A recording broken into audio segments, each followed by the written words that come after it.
Bien, je suis très heureux de lancer cette rencontre et d'autant plus heureux qu'elle se déroule ici à l'Institut Henri Poincaré, ce qui pour moi est un souvenir personnel de la découverte du manuscrit de Récoltes et Semailles en 1987, là-haut à la bibliothèque, au milieu des sculptures géométriques qui ont inspiré Man Ray.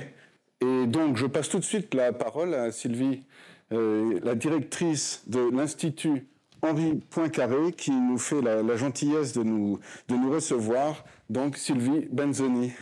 Merci. Donc, effectivement, je suis la directrice de cette maison. Je suis très heureuse de vous accueillir ce soir. C'est un institut qui est assez ancien, comme vous pouvez le constater à la physionomie des lieux.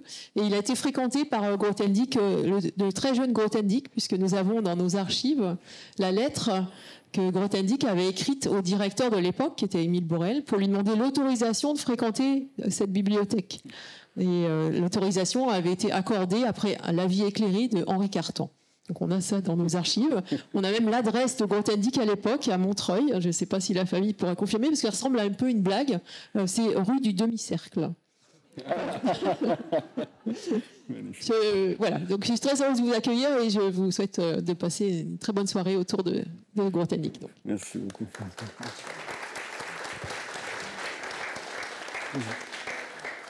Eh bien, je vous demande d'accueillir tout de suite Olivia Caramello, la présidente fondatrice de l'Institut Grothendieck. Olivia. Merci Stéphane et bonsoir à tous et à toutes. Bienvenue à ce colloque autour de la pensée grothendickienne.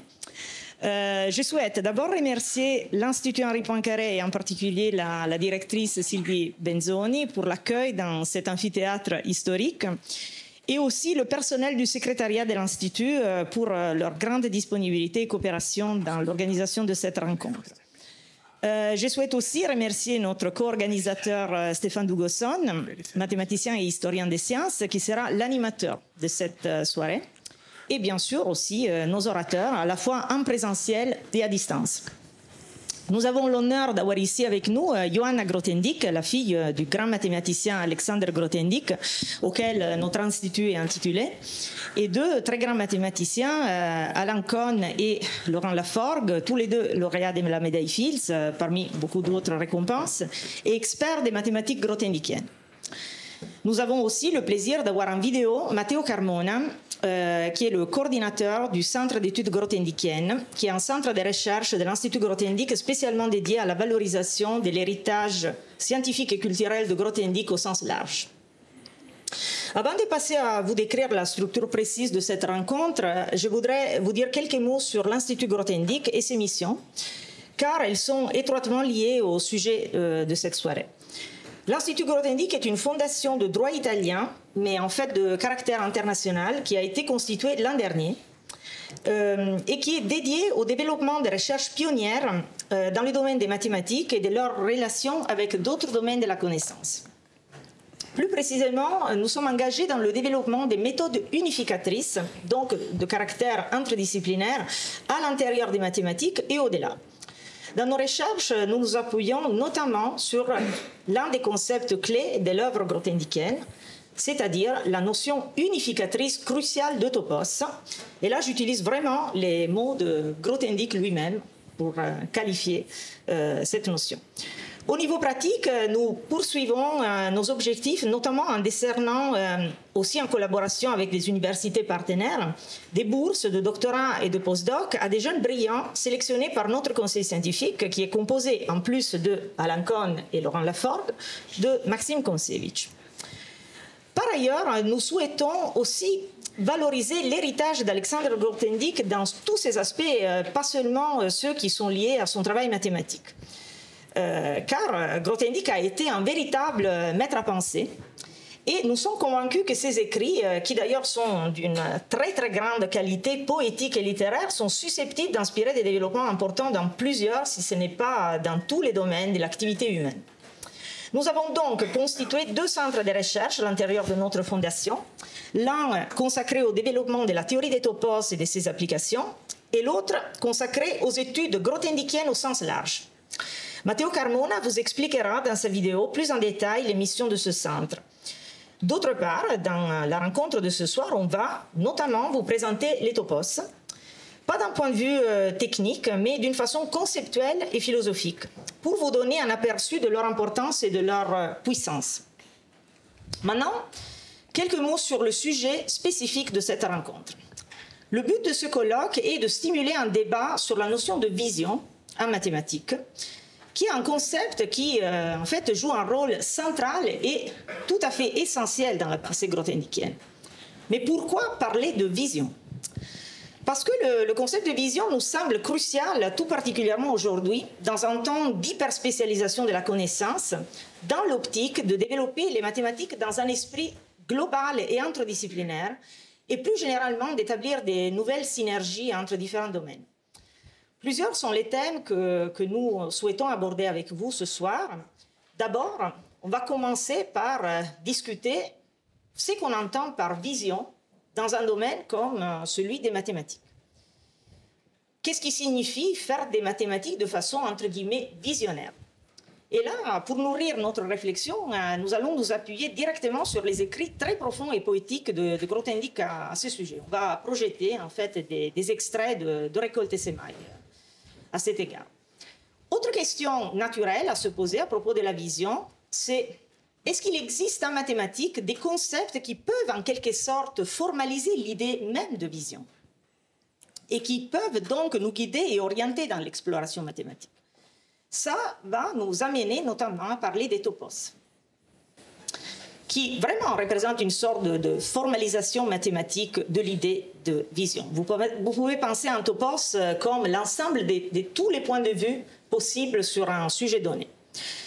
Après, on va s'interroger sur la dimension sociologique et éthique liée à une façon visionnaire de pratiquer les mathématiques. Nous vivons dans une époque où le souci du pragmatisme ou des applications immédiates, poussé à l'extrême, tend à remettre en cause l'importance des développements théoriques vastes et de long terme. Déjà à son époque, Grothendieck avait identifié les périls liés à un rétrécissement de la pensée qui ne donnerait plus de place à des approches globales de la connaissance, des périls à la fois sur le plan scientifique, sociologique et éthique. Il nous semble donc crucial de réfléchir sur ce thème de la vision et sur ses implications. En ce qui concerne la structure de cette rencontre, on aura une première intervention par vidéo de Matteo Carmona, à laquelle suivra la table ronde avec nos intervenants, qui sont déjà ici, et l'échange avec le public. On compte réserver environ 20 minutes pour les questions dans la salle. Nous vous invitons à écrire vos questions sur les blocs-notes qu'on vous a donnés. Et à la fin de la table ronde, Elio et Léo, deux des doctorants de l'Institut, les recueilleront très gentiment pour les passer à Stéphane, qui les lira pour que les intervenants puissent y répondre.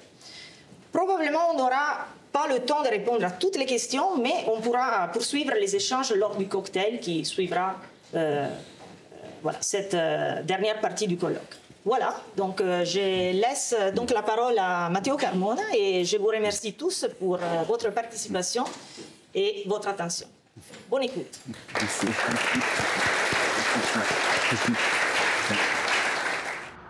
Hello, I am Matteo Carmona, the coordinator of the Center for Grothendieck Studies, CSG, which is a research center established by the Grothendieck Institute. Our center is dedicated to honoring the legacy of Alexander Grothendieck, a writer and influential mathematician of the 20th century. We strive to promote his scientific and cultural heritage and disseminate his ideas. His work as a mathematician is of such magnitude and breadth of influence that it's not possible to provide anything other than a highly distorted glimpse of it in such a brief exposition. But in terms of his scientific output, even though we can count a significant numbers of results he proved, he considered the introduction of new things in mathematics as his best work. This is because his predilection was to improve a never-finished language that could express the silent voice of things. Beyond mathematics, Grothendieck had a profound impact as a person. He displayed unparalleled strength, and generosity. And as the offspring of a family of revolutionaries, he was attuned to the pressing questions of society. The Russian and foreign laws, extermination, the perils of nuclear war, and the increasing possibilities of destruction were not existential concerns, but social ones. And Grothendieck once noticed with wonder, as we do today, that it was a bitter fact that the countries pursuing these policies were among the most advanced ones in the world, both technologically and culturally. Something was ill at the core of our development. Recognizing the urgency and necessity of combating these issues, he embarked on social and ecological endeavors.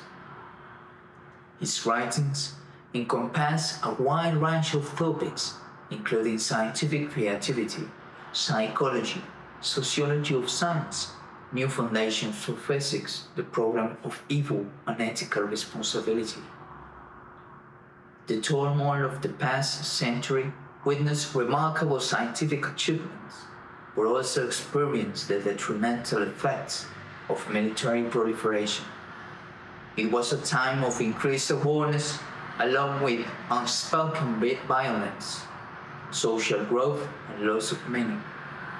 Events are not isolated, and within a soul as clear and complete as Grothendieck's, a maximum of work will acquire an entirely new strength and breadth for culture. He wrote extensive diaries, engaging in deep contemplation of his own life. It is often said that he lost his mind after retiring from the mathematical community.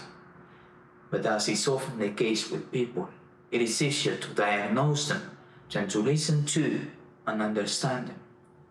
Through several books, the majority of which remain unpublished, he left behind his voice and his writing, his testimony of how he transformed his life into a spiritual adventure. And here, we find ourselves once again contemplating the significance of institutions and the various forms they assume to preserving and disseminating the invaluable lessons of the past. To honor Grothendieck's cultural legacy, the CSG has several initiatives in place. We are developing an online resource that provides comprehensive service of his works, including digitized version of original publications, unpublished manuscripts, translations, and ongoing research. We intend to gather and present a comprehensive portrayal of Grothendieck's life and work. We are committed to making Grothendieck's works and ideas widely known to the general public, as we are convinced that they can inspire positive and important developments in any field of knowledge. To fulfill its goals, the Center for Grothendieck Studies also intends to establish partnerships and agreements with academic institutions and scientific associations. Equally important is your support, which allows us to continue transforming our mission into a tangible reality, one that benefits humanity and stands for freedom and life everywhere. Thank you.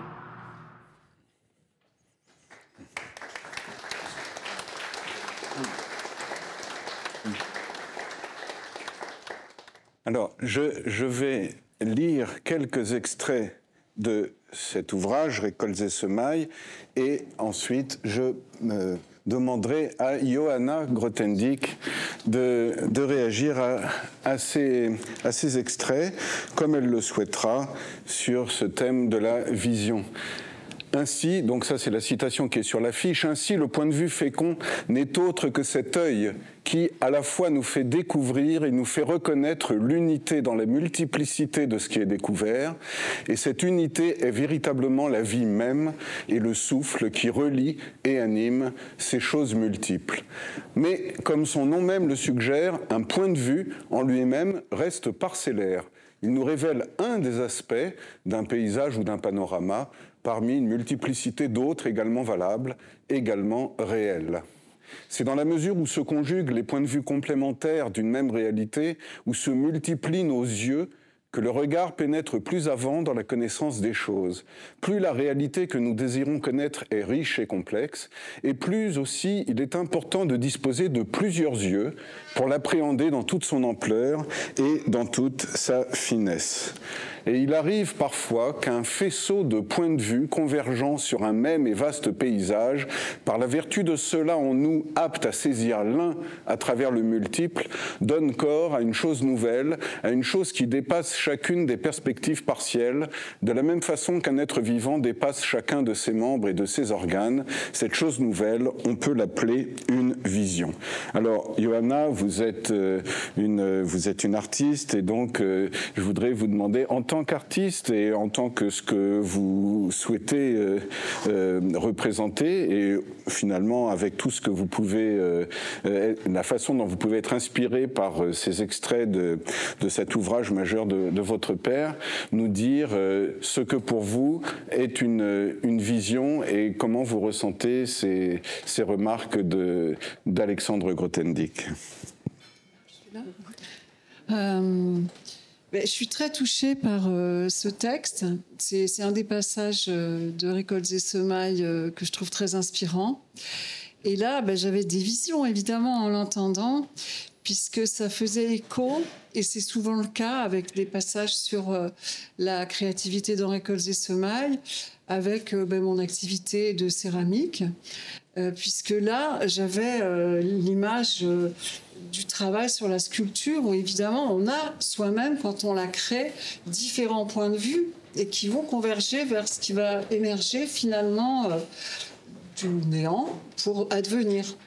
Voilà, donc je crois que ça peut m'arriver de travailler en étant déjà au départ guidée par une vision qui surgit, qui est absolument pas contrôlable, qui peut pas être commandée et qui va pouvoir s'imposer ensuite dans toute la suite de la réalisation, qui peut être guidé par cette vision, mais qui peut aussi être un pas à pas et être en aveugle, hein, et où il y a d'autres sens qui vont rentrer en ligne de compte, l'écoute, qui est très importante de chaque instant, de ce que réclame l'argile qui est sous mes mains en termes de pression, de retrait, de regard. Il y a vraiment une présence immédiate.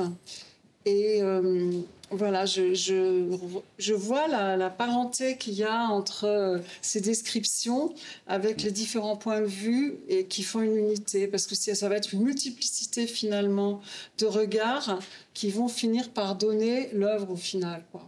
Voilà. Donc la vision, elle n'est pas que visuelle, elle peut être tactile aussi, elle est multisensorielle en fait. Oui, elle est multisensorielle, elle peut être kinesthésique et elle est intérieure. Elle peut très bien se faire les yeux fermés. Très bien. Et je pense à une chose tout à coup, c'est que parmi les nombreuses théories développées par Alexandre Grothendieck, il y en a une qui s'appelle la théorie des dessins d'enfants. Oui. Et je me demandais si il vous avait parlé de ça dans votre enfance. Non, jamais. Non. Le rapport que je peux faire avec ça, c'est que il tapait énormément à la machine et du coup, il tapait que d'un côté et toutes ces feuilles de brouillon, on va dire, parce qu'après c'était repris, c'était mis au propre. On en avait des stocks et derrière on faisait des dessins d'enfants. Voilà. Voilà. Et du coup j'en ai retrouvé jusqu'à l'IHES où il y avait des dessins de nous, les enfants Grothendieck. Alors moi, Alexandre surtout. Et j'en ai encore d'ailleurs dans mes petits archives personnelles, j'en ai très très peu. Et je me suis demandé s'il y avait un rapport entre ça et la théorie, mais la théorie elle m'échappe complètement parce que je ne sais même pas à quoi elle correspond. Non, c'est pas une théorie très simple, hein. Elle n'est pas aussi simple que ce que le nom de la théorie pourrait suggérer. Mais il lui arrive souvent de parler de la pratique des mathématiques comme d'un art. Il parle de l'art, de notre art à propos des mathématiques. Et ça, justement, qu'est-ce que ça évoque pour vous? Et aussi, peut-être, je me permettrai, vous n'êtes pas obligé d'y répondre, mais une question un petit peu plus personnelle, c'est est-ce que vous avez été attiré par cet art-là? Les mathématiques? Oui. Très brièvement. J'ai adoré la théorie des ensembles. J'étais dans une école en région parisienne, l'école Nouvelle d'Antony, dont je garde un très très bon souvenir, où on avait toutes sortes de pratiques créatives, dont les mathématiques étaient vraiment abordées comme un jeu avec les autres, un jeu avec des blocs logiques, un jeu avec toute une réflexion, et on faisait nous-mêmes des exposés aux autres élèves de la classe. On avait une grande liberté, et cette liberté, elle régnait aussi autour des mathématiques, et c'est ce qui me les a rendues attractives. Et puis très très vite, au collège, ça s'est complètement refermé dans des pratiques que je trouvais stériles, qui m'ennuyaient énormément. Et je demandais à mon père, mais à quoi ça sert de faire des maths? Et il me disait, mais ça sert à faire plaisir à ceux qui en font. Je dis, mais moi, ça m'énerve, moi, ça ne me plaît pas du tout. Donc ça nous ramène à cette idée d'art et de jeu, parce que pour lui, il y avait aussi un aspect du jeu dans les mathématiques. Il se régalait à faire ça. C'était la dimension dont il parle dans Récoltes et Semailles quand il parle de la joie du petit enfant qui découvre de la nouveauté totale à chaque instant, qui est renouvelée de cet aspect du jeu, du bonheur, du plaisir. Voilà. Merci, Johanna. Bien.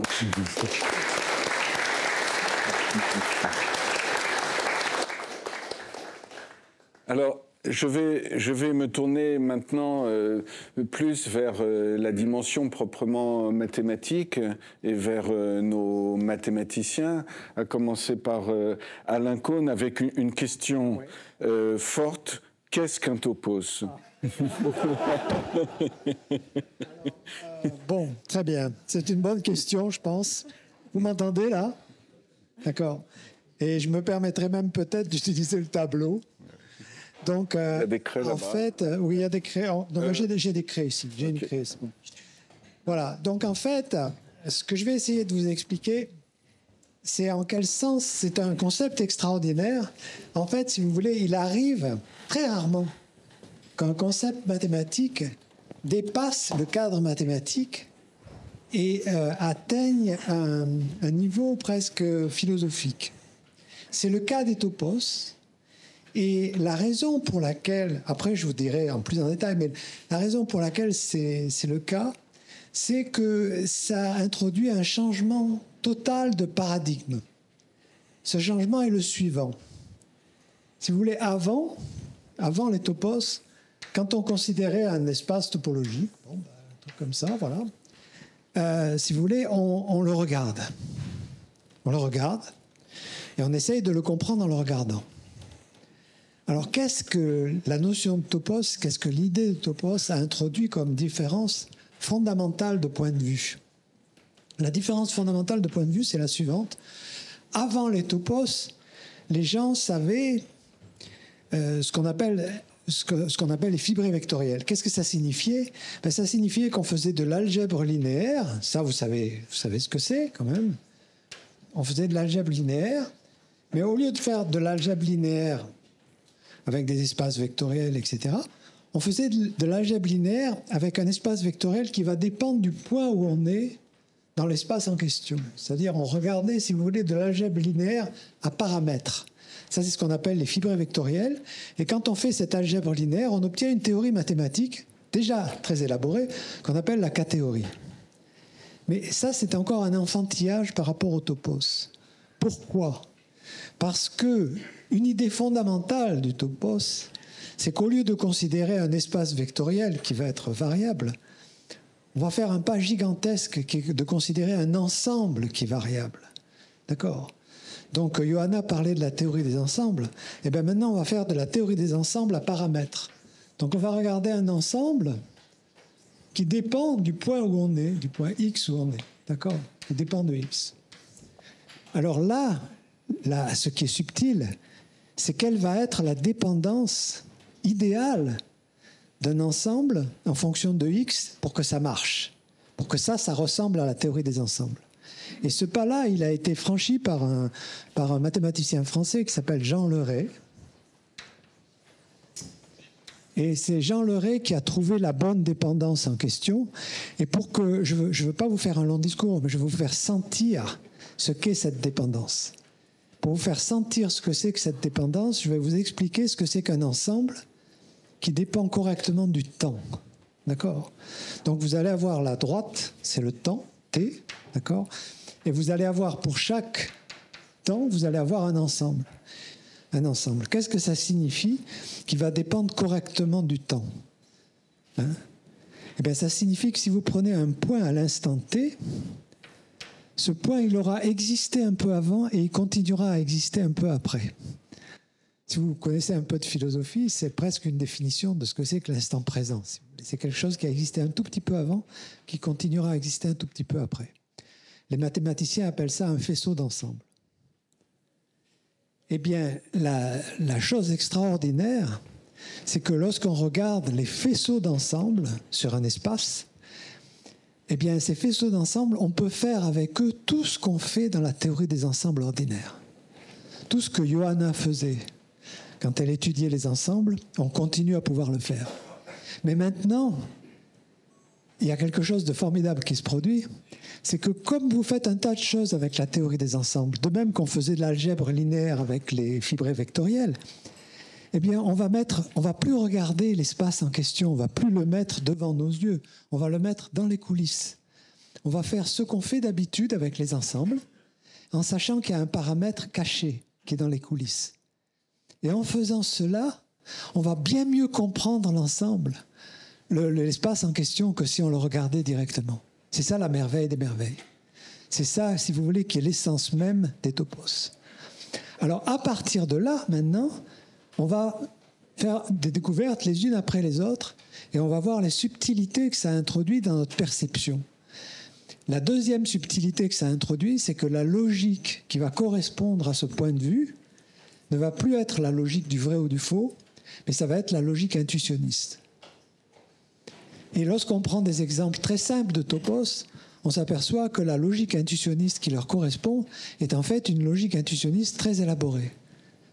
Donc, on est déjà, si vous voulez, on a déjà franchi une étape au sens où non seulement on a des espaces qui sont beaucoup plus intéressants que les espaces ordinaires, ça on va le voir, mais en plus, si vous voulez, ça permet de penser différemment. C'est-à-dire qu'à chaque topos va correspondre une logique intuitionniste correspondante qui va nous obliger à penser différemment. Et une des raisons pour laquelle si vous voulez, ça doit avoir un retentissement dans la vie courante, c'est qu'il nous arrive très souvent de dire à quelqu'un « mais tu contredis ce que tu viens de dire il y a un moment, etc. » Et en fait, ce dont on ne se rend pas compte, c'est que la logique à laquelle obéit cette personne est une logique intuitionniste qui est plus subtile que simplement la logique du vrai ou du faux. Et lorsqu'on écoute, par exemple, une discussion politique, etc., si on veut absolument caser les gens en disant celui-là a raison, celui-là a tort, etc., eh bien, il est bien évident qu'on n'a pas les moyens, justement, on n'a pas les moyens suffisamment subtils pour arriver à comprendre ce qui se passe. Et les topos, même des topos incroyablement simples, hein, donnent la réponse à ce genre de questions. Alors, en fait, si vous voulez, ce qui, moi, personnellement, m'a conduit au topos, c'est le lien avec la géométrie non commutative et c'est le fait qu'en fait, les espaces topologiques jouent un rôle pratiquement mineur parmi les topos. Ce sont des... Si vous voulez, ça correspond à des espaces topologiques qu'on connaît, mais les topos sont d'une richesse absolument incomparable par rapport aux espaces topologiques. Et en fait, justement, il y a une correspondance entre la géométrie non commutative et les topos. On va peut-être y revenir tout à l'heure, justement. Dont on reparlera, mais qui fait leur richesse. Donc, ça, c'est la chose la plus importante, finalement, parce que ça montre que même des topos qui sont définis par des relations finies, même, si vous voulez, lorsque vous regardez deux points et puis une relation entre ces deux points, ça va vous donner quelque chose qui est infiniment plus riche qu'un espace topologique. Et la dernière chose qui, moi, m'a complètement convaincu sur les topos, c'est que, si vous voulez, c'est le lien avec la logique, et c'est le fait qu'à une théorie mathématique, vous pouvez penser à n'importe quelle théorie mathématique, par exemple la théorie des intervalles, etc., il va leur correspondre un topos qui a un objet, qui a exactement un objet particulier qui correspond, qui abstrait, si vous voulez, entièrement l'idée mathématique de la théorie en question. Ça, c'est ce qu'on appelle les topos classifiants. Et bon, je veux dire, j'avoue que j'avais été complètement convaincu parce que j'utilisais dans pas mal de situations ce qu'on appelle les ensembles simpliciaux, mais ça me paraissait toujours quelque chose qui était ad hoc et qui était assez bizarre. Et en fait, quand j'ai compris, quand j'ai lu que les ensembles simpliciaux, ça correspondait à un topos et que c'était le topos qui incarnait la théorie de ce qu'on appelle les intervalles. Qu'est-ce que c'est qu'un intervalle? C'est quelque chose qui est totalement ordonné avec un plus petit élément et un plus grand élément. À ce moment-là, j'étais complètement estomaqué. Parce que qu'est-ce que ça voulait dire? Ça voulait dire que, si vous voulez, ce sont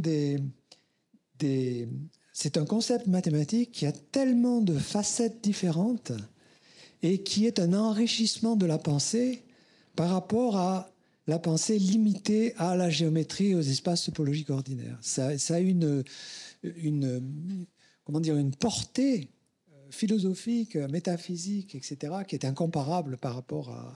Mais ce qui est malheureux, si vous voulez, c'est que parmi les mathématiciens, si vous demandez à un mathématicien ce que c'est qu'un topos, il vous dira, oui, c'est une catégorie de faisceaux. D'accord.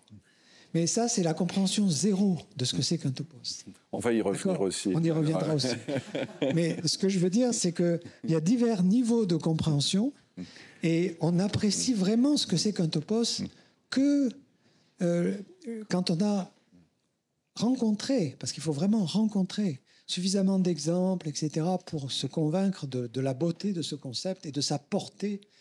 J'ai écrit avec un psychanalyste un livre, si vous voulez, justement sur le lien entre les topos et leur portée, justement, ne serait-ce que par le changement de paradigme du départ, qui est qu'on ne regarde pas, on n'essaye pas de regarder le cerveau de quelqu'un, on l'écoute faire des choses ordinaires. On remplace la vue par l'écoute. On l'écoute. Et on écoute ce paramètre. Et c'est grâce à cette écoute qu'on comprend. Ça n'est plus en regardant.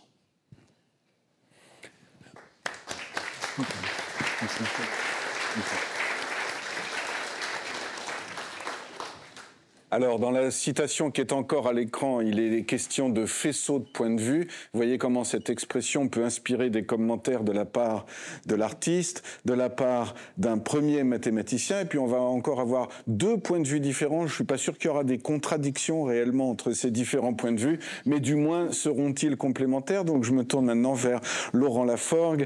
Et pour vous, comment parleriez-vous des topos? Pourquoi cette notion est importante? Voilà, que souhaiteriez-vous partager avec nous pour nous donner un point de vue, un regard peut-être un petit peu différent et complémentaire de ce qui vient d'être dit?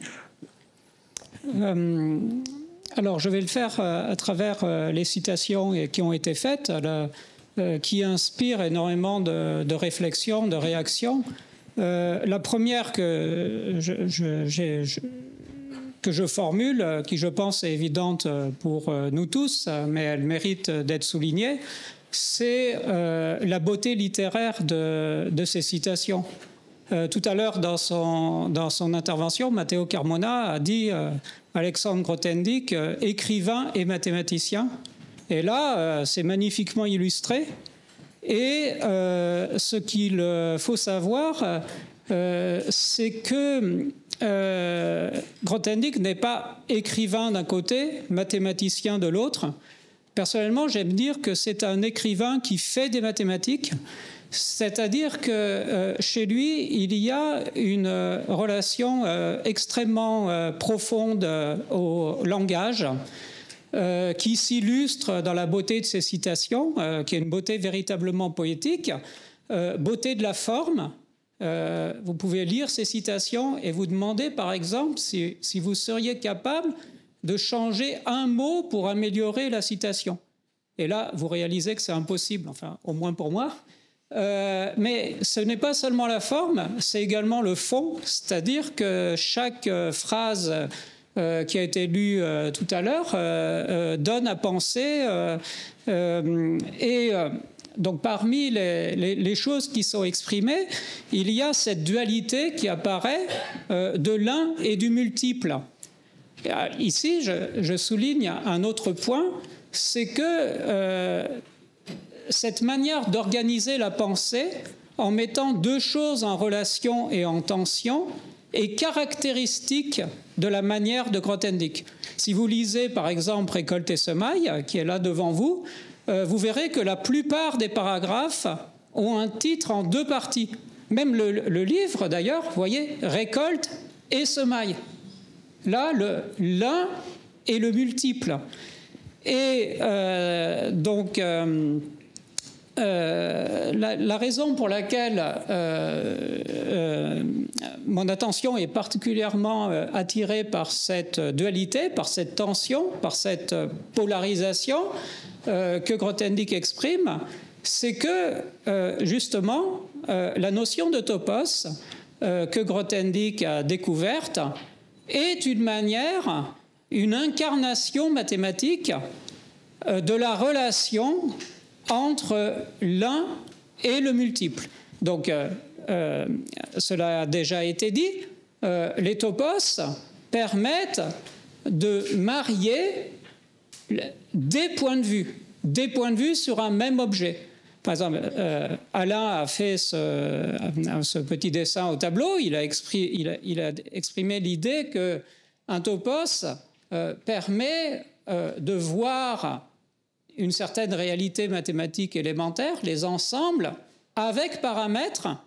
Donc ce paramètre, c'est un point, et quand le point varie, ce qui lui est associé varie avec lui, et chaque point exprime un point de vue différent sur le topos. Mais ce que je suis en train de vous dire là, ce n'est pas seulement une analogie, ce n'est pas une métaphore, c'est que dans la réalité des topos, il y a effectivement une notion mathématique de point, et quand on commence à étudier un topos toujours incarne une certaine réalité, et ces points tels qu'ils sont définis rigoureusement correspondent exactement à des points de vue.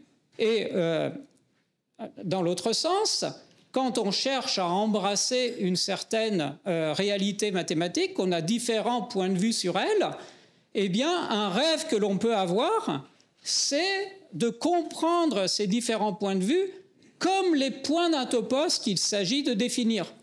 Hein, donc là, quand je vous dis ça, d'ailleurs, je pense à des projets très précis que Olivia a et moi avec elle, dans lesquels nous sommes associés actuellement. Donc, vous voyez ce que je suis en train de vous dire.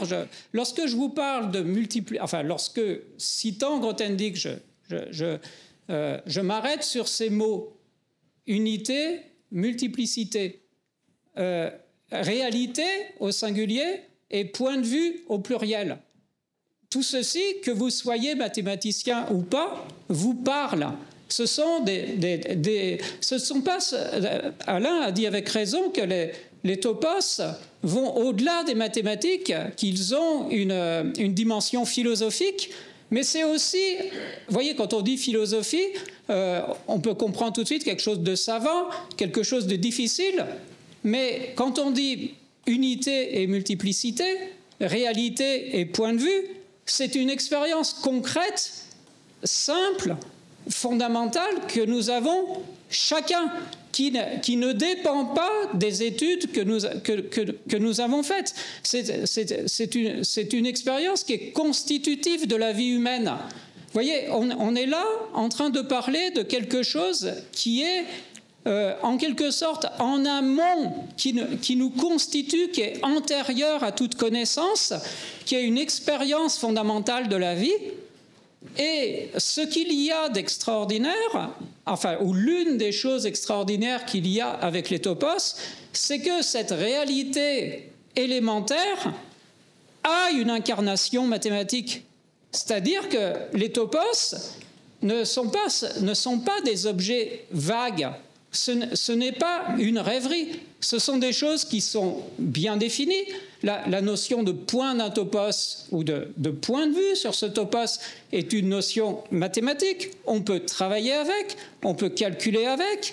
Elle est, comme toujours comme tout ce qui fait partie des mathématiques, d'une précision absolue. Et pourtant, elle incarne mathématiquement ces expériences fondamentales de l'esprit humain. Donc vous voyez qu'ici, il y a 3 pôles qui se dessinent. Il y a le pôle des expériences humaines qui sont pré-mathématiques, qui remontent, qui sont déjà des expériences de l'enfance. Il y a le pôle philosophique, qui peut être plus ou moins savant, et puis il y a l'incarnation mathématique. Et ces choses-là sont mises en relation. Comme Alain Cohn, comme Olivia, comme je pense d'autres personnes présentes ici, je considère la notion de topos comme une sorte de miracle des mathématiques.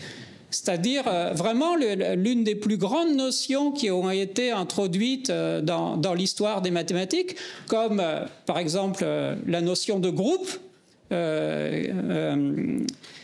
c'est-à-dire la formalisation de l'idée de symétrie.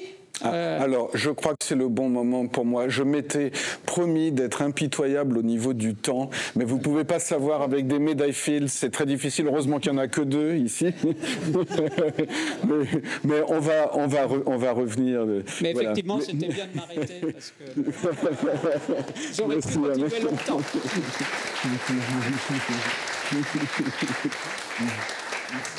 Alors, je vais lire une citation supplémentaire et demander à Olivia Caramello de rebondir là-dessus. La vision unit les points de vue déjà connus qu'il incarne et elle nous en révèle d'autres jusque-là ignorés, tout comme le point de vue fécond fait découvrir et appréhender comme partie d'un même tout une multiplicité de questions, de notions et d'énoncés nouveaux. Alors, mea culpa, j'ai lancé tout à l'heure Alain Cohn puis Laurent Laforgue sur les topos en prononçant le mot qui n'avait été jusque-là pas prononcé et donc comme si ça allait de soi que parlant de vision, on devait parler des topos. Et c'est la question que j'ai envie de poser à Olivia Caramello. Qui dit vision dit topos pour Grothendieck et pour vous? Oui. En fait, si vous lisez Récolte Semailles, vous voyez que pour Grothendieck, vision signifie topos. Il y aura des citations qui clarifieront ce point. En fait, il y a des développements très intéressants par rapport à l'articulation entre vision et outil. Et donc, plus précisément, Grothendieck se réfère au formalisme et au langage général des topos comme la vision, alors que les instruments techniques qui sont découlés de cette vision, tout particulièrement l'étude systématique générale de la cohomologie et tout particulièrement de la cohomologie étale, ça pour lui c'est l'outil. Donc voilà, et il donne extrêmement d'importance à la vision comme quelque chose de fécond. Vous voyez que dans cette citation, il est question de fécondité, qui est un critère fondamental pour Grothendieck pour évaluer une démarche mathématique et donc la qualité d'une théorie mathématique. Une théorie mathématique doit être quelque chose de dynamique, doit être quelque chose de vivant, doit être quelque chose qui nous permet d'engendrer de nouvelles connaissances et aussi de relier des connaissances déjà données. Donc ici, il y a cet aspect de l'unité qui est mis en valeur et ça va tout ensemble parce qu'en fait, un topos, comme déjà je l'ai dit tout à l'heure, vous pouvez intuitivement le penser comme un espace qui incarne l'ensemble de tous les points de vue possibles sur un thème donné. Et donc, c'est justement en rassemblant tous ces points de vue au maître disponible pour appréhender une situation mathématique qu'on arrive à une unité. Parce que chaque point de vue pris individuellement est parcellaire. Donc, si on veut obtenir une vision, il faut les considérer tous ensemble. Et c'est comme ça que Grothendieck construit les topos. Donc, la définition technique des topos, la définition originaire, c'est des catégories qui peuvent se représenter comme des catégories de faisceaux sur un site. Or, qu'est-ce que c'est un faisceau? Alors, une image intuitive qu'on peut avoir d'un faisceau, c'est d'un mètre. Un instrument de mesure sur le site qui est un objet mathématique qui encode la situation mathématique particulière qu'on est en train d'étudier. Et donc, Grothendieck a fait ce pas conceptuel radical qui a consisté à considérer tous les faisceaux possibles sur un espace ou un site plus généralement donné. Et c'est comme ça que la vision acquiert une formalisation mathématique. Parce que le topos lui-même, c'est juste la collection de tous ces mètres, en fait, structurés sous forme de catégories, parce qu'après, bien évidemment, on s'interroge sur la structure qu'on obtient en mettant tous ces points de vue ensemble. Donc, c'est une catégorie qui a, en fait, des très, très bonnes propriétés, parce que tous les trous qu'il pourrait y avoir dans des contextes plus particuliers, dans des langages concrets et spécifiques qu'on pourrait manipuler en mathématiques, disparaissent quand on se met à travailler avec les topos. Les topos sont des mondes mathématiques qui sont complets, du point de vue vraiment de leur structure interne. Ça veut dire que vous n'avez pas de trou. Vous pouvez effectuer essentiellement toutes les opérations qui vous semblent naturelles d'effectuer. Donc, en fait, il a été question de théorie des ensembles. Donc, et Alain, justement, a mis en valeur cet aspect des topos, comme quoi toutes les opérations familières que vous êtes habitués à faire sur les ensembles, en fait, vous pouvez les reproduire dans un topos quelconque. Donc, les topos constituent vraiment des mondes mathématiques nouveaux, avec quand même des propriétés spécifiques, avec des logiques qui, en général, sont des logiques très riches, nuancées, comme d'ailleurs Alain l'a souligné. Et qui donc permettent de formaliser aussi des notions de vérité subtile, une articulation entre vérité locale et vérité globale, entre vrai et faux, donc avec plusieurs degrés de vérité. On peut avoir une infinité de valeurs de vérité dans des topos. Donc, c'est des notions qui réalisent vraiment l'idée générale de vision, mais qui en même temps sont des objets techniquement très sophistiqués et très profonds, au sens qu'on peut vraiment calculer avec les topos. Voilà, donc il y a beaucoup de dimensions philosophiques et beaucoup de principes philosophiques et d'exploration mathématique que les topos incarnent. Et bon, on n'a pas le temps d'approfondir tous les aspects, mais j'espère de vous avoir donné quand même envie d'approfondir le sujet. Bien, merci Olivia.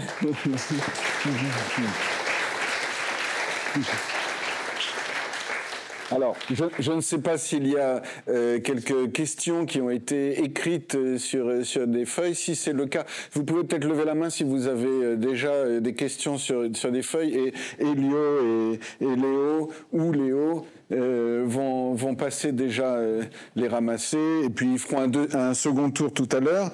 Et maintenant, on va aborder un thème. Bon, je crois que vous avez déjà, on a pu percevoir à travers les différentes interventions, quand même la puissance qu'il y a autour de cette notion cette idée de vision incarnée dans les topos. Alors évidemment, ça peut soulever des résistances, et les citations suivantes en témoignent. Ces deux séminaires, donc il s'agit de SGA 4, donc le séminaire de géométrie algébrique numéro 4 et SGA 5, sont pour moi indissolublement liés. Ils représentent dans leur unité à la fois la vision et l'outil. Les topos et un formalisme complet de la cohomologie étale. Alors que la vision reste récusée encore aujourd'hui, l'outil a depuis près de 20 ans profondément renouvelé la géométrie algébrique dans son aspect pour moi le plus fascinant de tous, l'aspect arithmétique appréhendé par une intuition et par un bagage conceptuel et technique de nature géométrique. Juste une petite remarque, évidemment, quand il dit encore aujourd'hui, donc on est en 1986, quelque chose comme ça. C'est de cette vision que sont sortis des outils tels que la cohomologie étale et la cohomologie cristalline, que ce même tout le monde, donc tout le monde en mathématiques, que ce même tout le monde utilise aujourd'hui comme on tournerait une manivelle, alors que la vision elle-même, puissamment vivante, au jour encore de mon départ, a été enterrée au lendemain même. Il y a eu... je vais peut-être prendre mes lunettes et le lire sur mon papier, ça sera... Il y a eu un choix d'extrait par Olivia Caramello que je soupçonne d'avoir voulu mettre Récoltes et Semailles en entier dans les citations, mais voilà. Il y a eu depuis mon départ de la scène mathématique une stupéfiante dégradation dans l'esprit qui aujourd'hui fait loi dans les milieux que j'avais connus et, me semble-t-il, dans une large mesure au moins, dans le monde mathématique en général. L'aspect de cette dégradation auquel je pense surtout ici, qui en est juste un aspect parmi de nombreux autres, est le mépris tacite, quand ce n'est la dérision sans équivoque, à l'encontre de ce qui, en mathématiques en l'occurrence, ne s'apparente pas au pur travail du marteau sur l'enclume ou sur le burin, le mépris des processus créateurs les plus délicats et souvent de moindre apparence, de tout ce qui est inspiration, rêve, vision, si puissante et si fertile soit-elle, et même à la limite de toute idée, si clairement conçue et formulée soit-elle, de tout ce qui n'est écrit et publié noir sur blanc, sous forme d'énoncés purs et durs, répertoriables et répertoriés. Et on assiste de nos jours à une extraordinaire Verflachung, excusez mon accent, Verflachung, à un aplatissement, un rétrécissement de la pensée mathématique, privée d'une dimension, la dimension visionnaire, celle du rêve et du mystère, celle des profondeurs, avec laquelle elle n'avait jamais avant, il me semble, perdu tout contact. Je le ressens comme un dessèchement, un durcissement de la pensée, perdant sa souplesse vivante, sa qualité nourricière, devenue pur outil, raide et froid pour l'exécution impeccable de tâches à l'arraché, des tâches aux enchères publiques, quand le sens de propos et de direction et le sens de ces tâches elles-mêmes, comme partie d'un vaste tout, sont oubliés par tous. Il y a une sclérose profonde cachée par une hypertrophie fiévreuse. Alors, cette fièvre technique desséchée, qu'est-ce que ces citations, Laurent Laforgue, vous inspirent? Est-ce que vous pourriez nous parler, vous qui avez vécu et qui vivez encore les choses totalement de l'intérieur, c'est-à-dire c'est pas uniquement l'expérience des mathématiques, c'est aussi une expérience sociologique. Est-ce que vous pouvez nous parler de l'opposition, disons, entre ce qu'on pourrait appeler esprit d'exploration et de découverte d'une part, et puis esprit de compétition d'autre part? Comment vous voyez les choses depuis Grothendieck et jusqu'à aujourd'hui? Disons que la réalité de ces citations, c'est une chose dont j'ai été témoin privilégié maintenant depuis de nombreuses années. À vrai dire, j'avais lu Récolter Semaille déjà quand j'étais étudiant, donc ça avait produit sur moi une très forte impression, évidemment. Mais je pensais à l'époque que sur un certain nombre de points, Grothendieck exagérait. Ou que les erreurs, les fautes qu'il dénonçait, en quelque sorte, avaient été corrigées, ne serait-ce que par l'existence de Récolter Semaille. Je pensais que des personnes avaient pris conscience qu'elles avaient fait fausse route, et donc faute d'en avoir été témoin, sauf moi-même d'avoir été victime, je me rends compte aujourd'hui, a posteriori, qu'à l'époque, je n'avais pas pris vraiment au sérieux ces affirmations de Grothendieck. Et j'ai été amené à réviser mon jugement des années après, donc presque 20 ans après l'époque où j'avais commencé à être étudiant, quand j'ai fait la connaissance d'Olivia, d'abord à l'IHES, et que donc Olivia, qui depuis sa thèse avait travaillé entièrement dans ce domaine des topos, qui m'a fait découvrir tout de suite des aspects des topos qui en fait existaient depuis très longtemps, même avant la naissance d'Olivia, mais dont je n'avais jamais entendu parler. Tout à l'heure, Alain a dit que l'une des raisons essentielles qui lui avait fait comprendre l'intérêt et la puissance des topos, c'était la notion de topos classifiant, c'est-à-dire la possibilité d'associer un topos à n'importe quelle théorie mathématique. Donc la possibilité de passer du langage à la géométrie, quelque chose d'absolument incroyable. la possibilité, donc un passage qui, en quelque sorte, est un passage du langage au sens, et un sens qui s'incarne dans un objet géométrique. Donc ces choses-là, je les ai découvertes donc, grâce à Olivia, elles m'ont immédiatement extrêmement frappé. Vous voyez que les mots avec lesquels je vous les décris aujourd'hui, c'est les mots par lesquels moi, ou Alain également l'a exprimé, justement, nous exprimons notre propre vision de l'impression que les topos ont produit sur nous. Et donc j'étais stupéfait que personne ne m'ait parlé de cela. Immédiatement, j'ai cherché à partager mon enthousiasme, donc pour cette réalité, les topos classifiants, également pour l'idée visionnaire qui avait inspiré tous les travaux d'Olivia, ce qu'elle appelle la technique des topos comme pont, c'est-à-dire la possibilité de relier les contenus de sens de plusieurs langages à travers un topos commun. Donc quelque chose d'extrêmement simple, quelque chose qui n'est pas une prouesse technique. Vous voyez, une idée que je peux exprimer en quelques mots. Et là, à ma grande stupeur, je me suis rendu compte que non pas tous, mais la majorité des mathématiciens ne me comprenaient pas du tout. Alors, attention, pas tous. Je me souviens très bien, par exemple, une fois d'avoir fait un exposé sur le sujet à Gromov, et je voyais les yeux de Gromov tout brillants. Donc lui comprenait instantanément, mais mon expérience avec beaucoup d'autres mathématiciens, ça a été d'avoir l'impression de parler. Enfin, les gens me regardaient avec des yeux de poisson mort. Donc, alors que moi, je débordais d'enthousiasme et d'admiration. Et j'ai compris que ce qui dérangeait, peut-être, c'était justement cet aspect visionnaire, cet aspect général. C'est-à-dire que les mathématiciens avaient été entraînés à présenter, à apprécier ce qui était des choses très techniques, très spécialisées, des tours de force, et que exprimer une idée simple, extraordinaire, les mettait mal à l'aise, et qu'ils avaient beaucoup de mal à l'apprécier.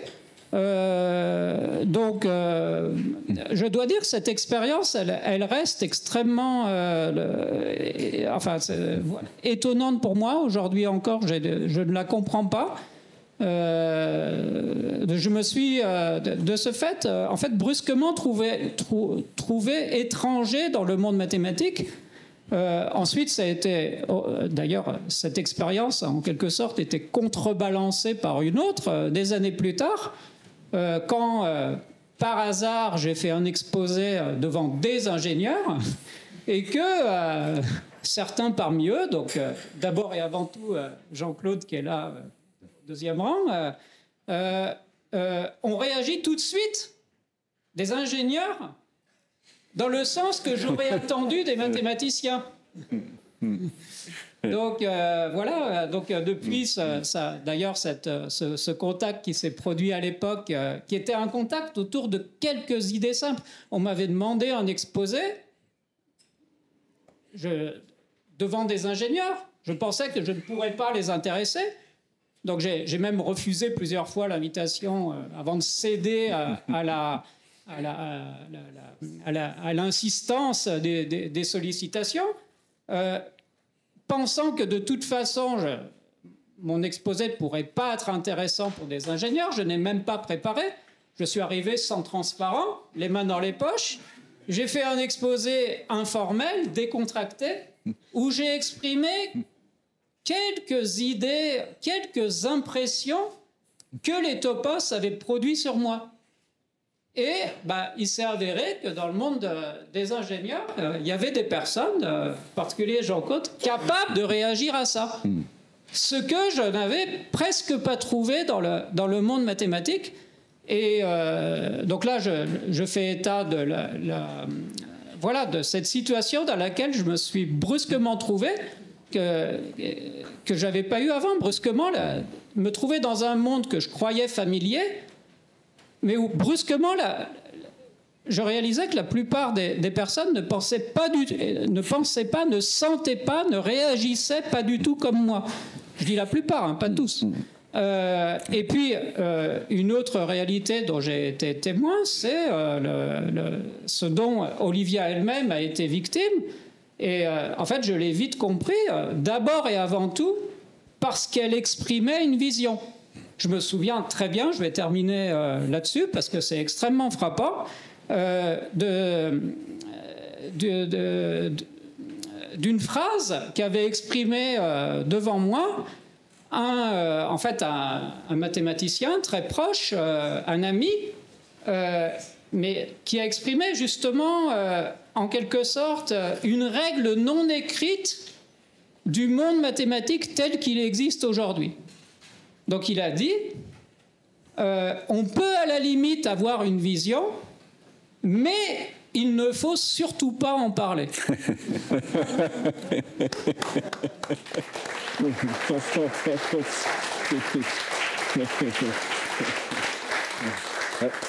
Bon. Moi qui suis en poste dans une école d'ingénieurs, je confirme qu'on y trouve des esprits parmi les plus ouverts, les plus curieux, et j'apprécie beaucoup les remarques qui viennent d'être faites de ce côté-là, en tout cas. Je vais lire encore une citation avant de demander à Olivia justement de prolonger cette réflexion, disons, socio-psychologique, si vous voulez. Voilà. Ce déséquilibre de la pensée est un signe parmi d'autres d'un déséquilibre plus essentiel et d'un vide, d'une carence plus profonde. Ce n'est pas Ce n'est pas un hasard si ce dessèchement de la pensée s'est propagé et installé au cours des 2 dernières décennies, en même temps que se sont érodées les formes coutumières de la délicatesse et du respect dans la relation entre les personnes. Et ce n'est pas non plus un hasard si ce vent de mépris qui s'est levé et dont j'ai enfin senti le souffle s'est accompagné d'une corruption plus ou moins généralisée dont je ne finis pas depuis plus d'une année de faire le tour. Alors comment passe-t-on, disons, d'une position intellectuelle de rejet ou d'incompréhension vis-à-vis d'un concept comme les topos à des attitudes dans la réalité de la vie des gens? C'est un peu sous cette forme que j'ai envie de vous poser la question, Olivia. Oui, c'est pas un sujet très agréable, à vrai dire.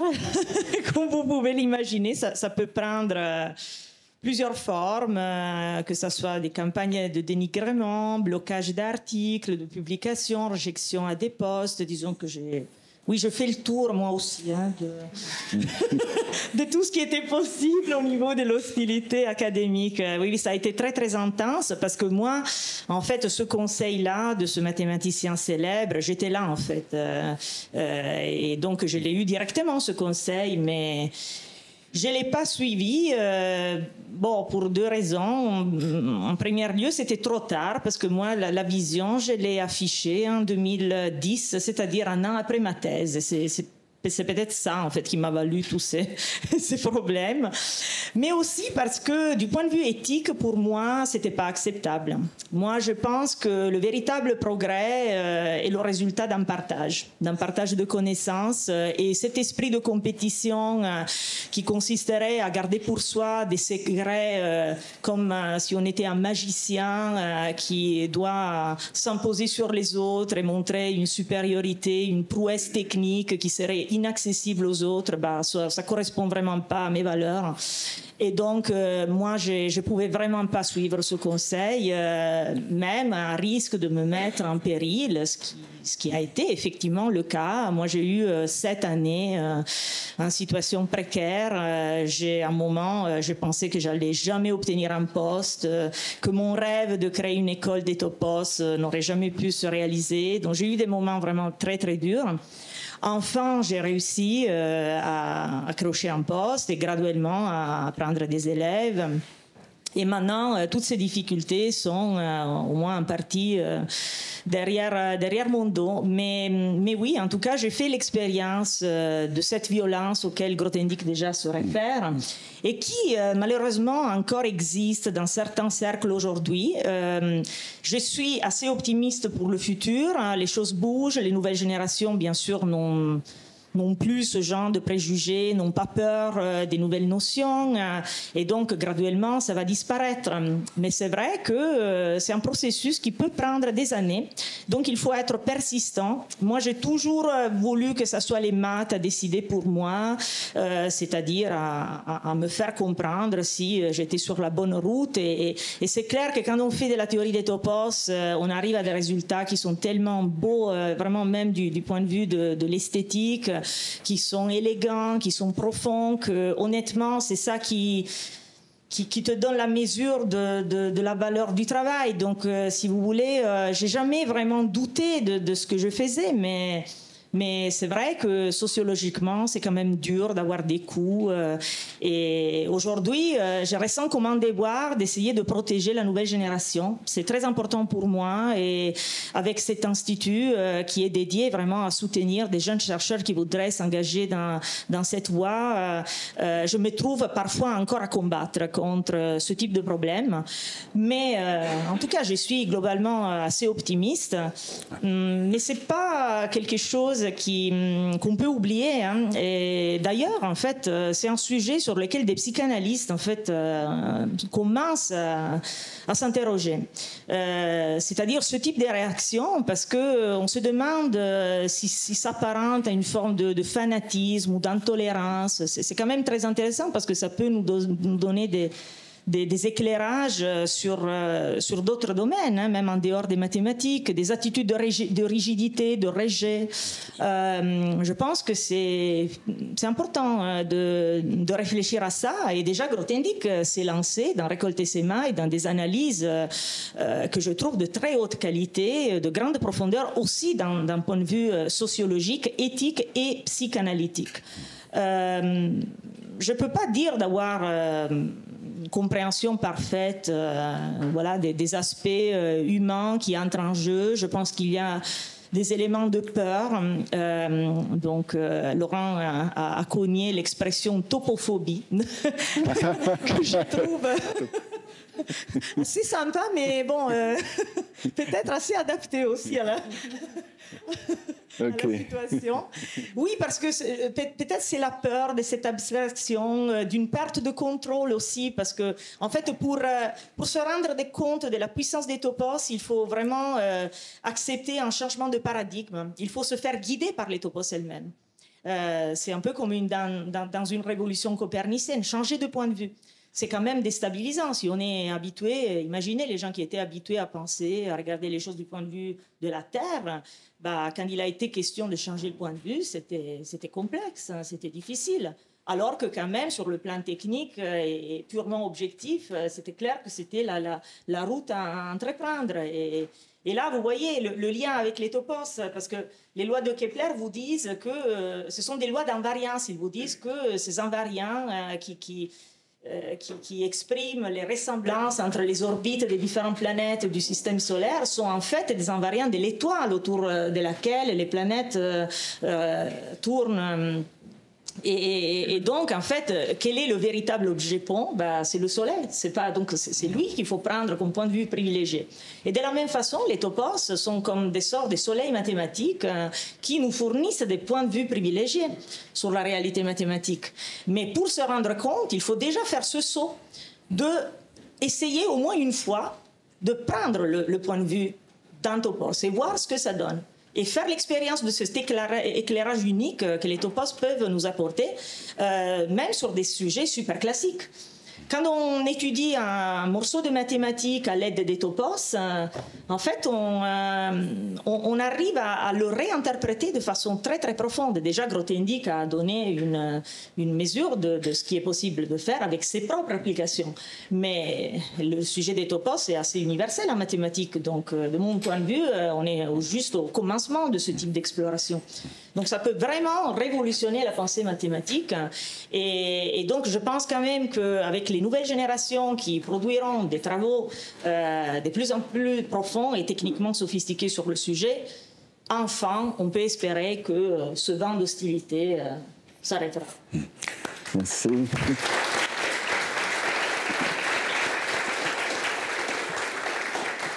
Alors, Effectivement, qui dit révolution, puisque vous avez utilisé le mot, dit résistance, mais enfin, s'il y a une topophobie, votre optimisme sera en tout cas contagieux.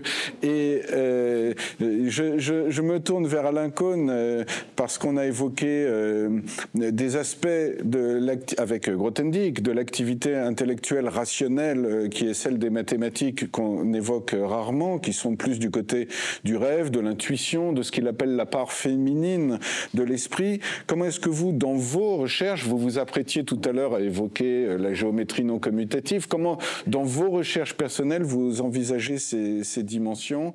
Est-ce que vous y êtes confronté? Comment ça se passe pour vous? Alors, je voudrais parler Je voudrais parler justement d'un autre aspect qui n'est pas directement relié, mais qui est relié à l'imaginaire. Et cet aspect-là, c'est le suivant, c'est que très souvent, il arrive que dans l'héritage d'un mathématicien, la partie la plus féconde ne soit pas la partie achevée de son travail, mais soit la partie inachevée de son travail. Inutile de donner l'exemple de Galois, comme vous le savez, mais il y a bien d'autres exemples. Et pour illustrer ce que Stéphane vient de dire, je prendrai un autre exemple qui me passionne en ce moment, qui a peu à voir avec la géométrie non commutative, mais qui a à voir avec un analogue de la pierre de Rosette. Je ne sais pas si vous avez vu quelque part une image de la pierre de Rosette. Il y a 3 textes, mais ce ne sont pas des colonnes, ce sont des textes qui sont les uns en dessous des autres. En haut, il y a des hiéroglyphes. Au milieu, il y a des motifs. C'est un langage qui est proche du copte, qui était encore compréhensible. Et en dessous, il y a du grec. Et on s'est rendu compte, après avoir bien sûr découvert cette pierre de Rosette, qu'en fait, les textes disaient la même chose, mais la partie la plus mystérieuse, c'était la partie qui concerne les hiéroglyphes. Alors, en mathématiques, il y a un tel ensemble de textes très, très, très comparables. Et dans la partie la plus basse, qui correspond au grec, si vous voulez, c'est ce que je vous ai montré tout à l'heure, c'est-à-dire ce qu'on appelle des surfaces de Riemann, et sur lesquelles, après Jacobi, Abel, etc., les gens avaient compris qu'il y avait une théorie extrêmement belle, qui est la théorie du corps des fonctions méromorphes sur ces objets. Et en particulier, je veux dire, il y a un fameux théorème qu'on appelle le théorème de Riemann-Roch. Ensuite, dans la partie médiane, il y a ce qui, après Artin, Haas, André Weil, etc., a été la compréhension, l'essai de compréhension purement algébrique des travaux de Riemann, et qui a débouché sur, si vous voulez, ce qu'on appelle la géométrie, cette fois, qui se fait sur les corps de Galois. Les Anglais appellent les corps finis des corps de Galois. En français, c'est presque, si vous voulez, dérangeant, on pense à Galois. Donc, en fait, dans cette partie médiane, il y a tout un développement qui a été fait depuis le début du XXe siècle et qui parallèle le développement de Riemann et de Jacobi, Abel, etc., et qui le formalise de point de vue algébrique et qui a joué un rôle essentiel, bien entendu, dans le développement de la géométrie algébrique. Quel est le texte hiéroglyphe? Quel est le texte hiéroglyphe? C'est sidérant parce que c'est l'anneau des entiers. C'est l'anneau des entiers et puis le corps des nombres rationnels. Et avec ma collaboratrice Katia Gonzani, on s'était intéressé à l'analogue du théorème de Riemann-Roch pour ces objets-là. Et dans un premier travail, on avait compris, si vous voulez, qu'il fallait comprendre l'anneau des entiers comme un anneau de polynôme. Alors ça paraît bizarre. Et dans l'analogie de Weil, ça doit être un anneau de polynôme, mais sur quoi? parce que bon, on voit bien les polynômes. Et alors on avait compris dans notre premier abord du théorème de Riemann-Roch, on avait compris que ça revenait à écrire tout nombre entier comme un polynôme à coefficient plus ou moins 1 ou 0 en puissance de 3, du nombre 3. Alors c'est assez étonnant que ça soit possible. Tout nombre entier s'écrit de manière unique comme un polynôme avec les puissances du nombre 3 à coefficient moins 1, 0 ou 1. C'était connu déjà au XVIe siècle, dans un livre d'arithmétique du XVIe siècle, ça a été utilisé par Euler et aussi par Cauchy. Mais quand on a écrit notre formule de Riemann-Roch, elle était un peu bancale. Elle était un peu bancale parce que, par exemple, on devait prendre le logarithme de base 3 à cause du nombre 3. Et la formule, elle ne ressemblait pas vraiment à ce qu'André Weil aurait accepté comme disant que l'anneau des entiers est un anneau de polynôme. Alors c'est là que je vais essayer d'illustrer de la manière la plus humble possible ce que dit Grothendieck quand il faut revenir à l'état d'enfant. Il faut revenir au regard d'enfant curieux qui n'a aucun préjugé. Et je vous demande de suivre ma pensée. On va prendre un anneau, l'anneau des entiers. On va prendre un idéal qui est l'idéal des multiples de 2. On va dire, je prends le quotient par cet idéal. Très bien. Eh bien, il se fait qu'il y a un relèvement de ce quotient qui est multiplicatif, c'est les nombres 0 et 1. D'accord ? Et puis après, on dit, c'est engendré par le nombre 2. Donc je vais essayer d'écrire tout entier comme un polynôme en puissance de 2 à coefficient 0 et 1. Évidemment, ça ne marche pas, puisque vous n'obtenez que les entiers positifs. Et alors, on a réalisé un jour avec Katia à quel point on était stupide. Il suffit de remplacer le générateur 2 par moins 2. Et je vous demande de faire l'exercice qui consiste à démontrer que tout entier, dans Z, s'écrit de manière unique comme un polynôme qui est une somme de puissance de moins 2. À partir de là, on a repris notre formule de Riemann-Roch et on a une formule qui est identique à la formule de Riemann-Roch par Riemann pour la sphère, c'est-à-dire pour une courbe, d'accord, de genre 0. Et à partir de là, on a déchiffré un hiéroglyphe de plus dans ce texte complètement mystérieux, mais qui vous montre en quoi l'intuition est fondamentale, à condition qu'elle rejoigne l'état d'enfance, de petite enfance, qui ne se laisse pas submerger par les connaissances, mais qui essaye justement de revenir à la source des problèmes et à réfléchir de la manière la plus simple possible. D'accord ?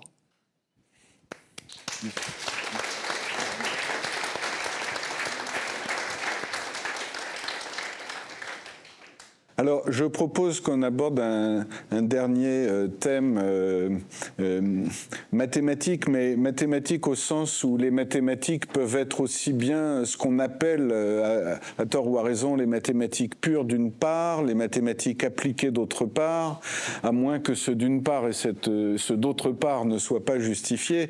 Et je vais me tourner vers Laurent Laforgue. Il y a un paradoxe de l'abstraction qu'on connaît bien dès qu'on s'intéresse aux applications, c'est que pour pouvoir faire des applications intéressantes, il faut monter suffisamment haut dans l'abstraction. Est-ce que vous pourriez, j'ai pas de citation là immédiatement à vous proposer, mais est-ce que vous pourriez élaborer un peu, parce que justement, vous, d'une certaine façon, on pourrait dire que dans votre trajectoire, vous êtes passé, vous me contredirez éventuellement, des mathématiques pures aux mathématiques appliquées. Qu'est-ce que ça vous... Je suis passé du monde académique au monde des ingénieurs d'une façon que je n'aurais jamais pu prévoir, et d'abord et avant tout, comme je l'ai dit tout à l'heure, parce que j'ai trouvé dans le monde des ingénieurs une écoute, une innocence, une capacité de saisir des idées simples, essentielles, qui, en fait, mon grand regret, enfin que j'avais pas trouvé de la même manière dans le monde académique. Alors, la question de l'abstraction, disons, pour moi, elle évoque tout de suite beaucoup de choses. D'abord, une phrase que mon père prononçait quand mes frères et moi étions enfants. Il disait le concret, c'est de l'abstrait devenu habituel. Donc c'est une bonne manière de se rassurer avec l'abstrait. Alors, l'abstraction est un mot que, bien sûr, on peut associer à Grothendieck. Les mathématiques de Grothendieck sont particulièrement abstraites. Elles sont certainement parmi les plus abstraites qui existent. La notion de topos dont on parle depuis tout à l'heure, la définition a été citée au passage. Un topos, c'est une catégorie équivalente à une catégorie de faisceaux sur un site. Donc quand on entend ça, ça paraît absolument effrayant. C'est extrêmement abstrait, on se demande ce que ça a à voir avec la géométrie, avec la topologie, puisque Grothendieck en même temps a choisi le mot topos pour signifier en particulier que pour lui, le véritable objet d'étude de la topologie, ce sont les topos. Mais quel rapport avec cette définition en fait, je peux vous dire que cette définition des topos, elle provoque un rejet de beaucoup de mathématiciens parce qu'elle leur paraît trop abstraite. Je ne crois pas me tromper en disant ça. Cependant, voilà. Oui, donc il y a ce grand degré d'abstraction dans cette définition, comme dans d'autres définitions de Grothendieck. C'est certainement l'une des définitions les plus abstraites de Grothendieck. Et donc, une chose importante à dire est que la recherche de Grothendieck est une recherche de pensée pure. Grothendieck n'est pas un scientifique au sens où on l'entend depuis Galilée. Ce n'est pas quelqu'un qui se confronte à l'expérience ou qui essaie d'induire à partir de l'expérience. Dans sa manière de rechercher, il est beaucoup plus proche, à mon avis, enfin c'est l'interprétation que je propose, de la science classique. Donc c'est une pensée pure qui se développe dans un monde extrêmement abstrait, et il se produit un miracle, c'est que cette pensée d'une abstraction extraordinaire rejoint le concret. Donc aujourd'hui, vous voyez, comme j'ai dit, j'ai quitté le monde académique pour un monde d'ingénieur, pour une entreprise on peut dire qui appartient au monde industriel, en fait qui est très intéressé par les topos. Et aujourd'hui, à l'intérieur par exemple, ici il y a une personne présente, Aurélien, qui donne un cours d'introduction aux topos, Aurélien Sagnier. Ce cours d'introduction aux topos qui a commencé il y a 5 mois, au mois de janvier, est suivi encore aujourd'hui par 700 personnes, principalement des ingénieurs de Huawei. C'est-à-dire un public qui serait en fait impossible à trouver dans le monde académique. Et voilà, donc... et alors on peut se demander, mais comment c'est possible Alexandre Grothendieck n'était pas du tout préoccupé par les applications, il ne travaillait pas dans le concret. Et la réponse, me semble-t-il, c'est que, enfin comme il le dit lui-même, il cherchait la compréhension. Et en fait, il est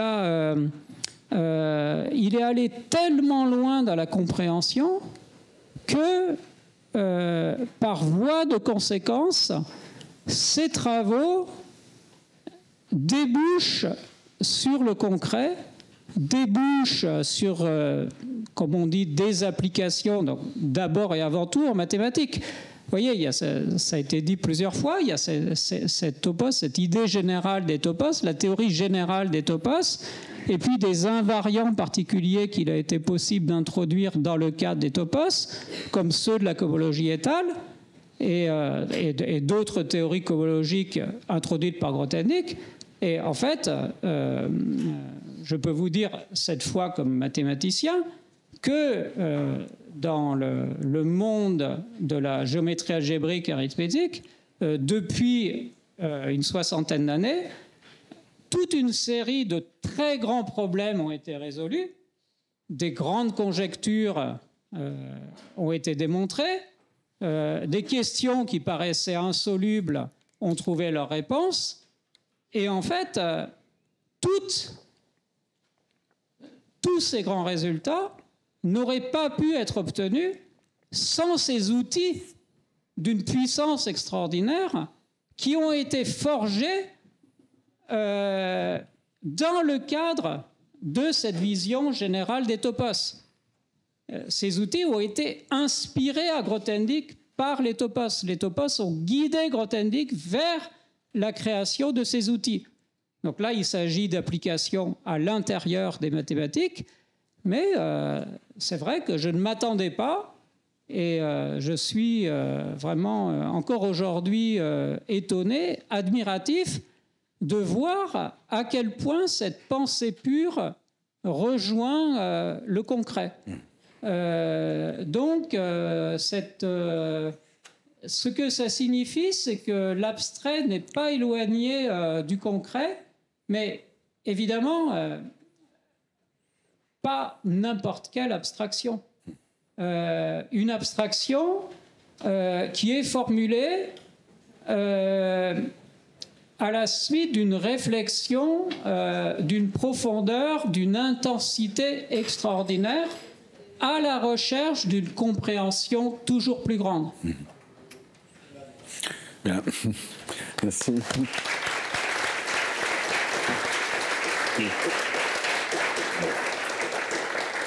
Alors, pour conclure, avant de passer aux questions, et on va voir comment ça se déroule pour les questions. Ça va certainement se dérouler en quelque sorte à cheval entre l'amphi et le cocktail. On va voir. Je n'ai pas eu de petit papier qui soit arrivé jusqu'à moi, mais ah si, il y en a. Il y en a avec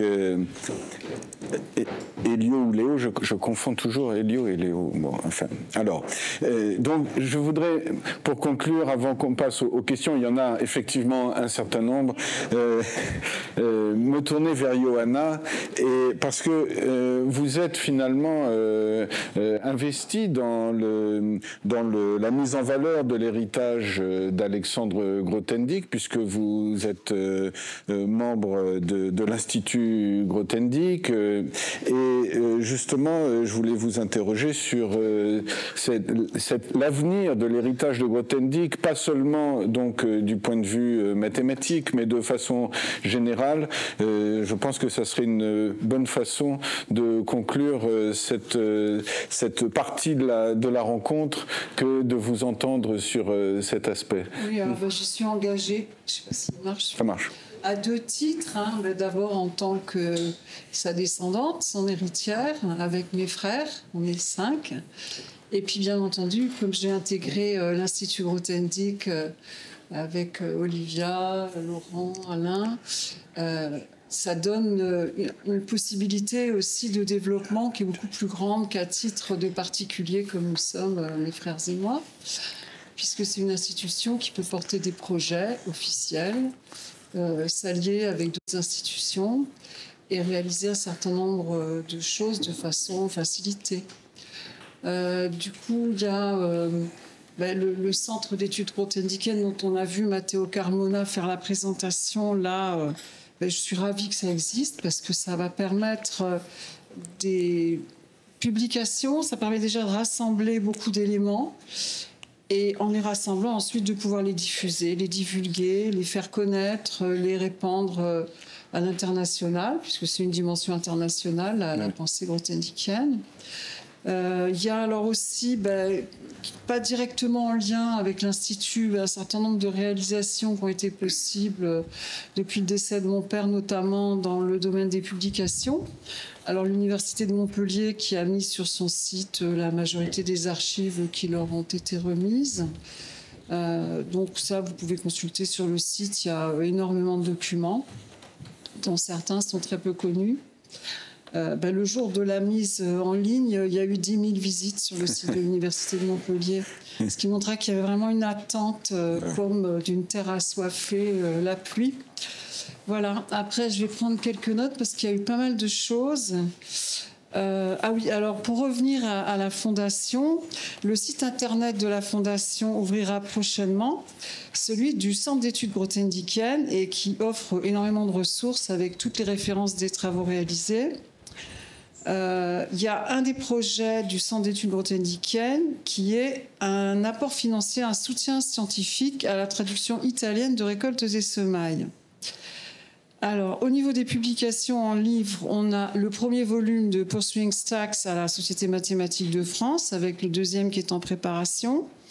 Récoltes et Semailles, dont on a abondamment parlé et cité des passages chez Gallimard, est paru fin 2021 avec une édition augmentée cette année. Il y avait 80 pages additionnelles qui ont été retrouvées par son ancien élève Jean Magloire, qui ont été ajoutées. Et des traductions, toujours de Récoltes et Semailles, vers le russe, l'italien et l'anglais.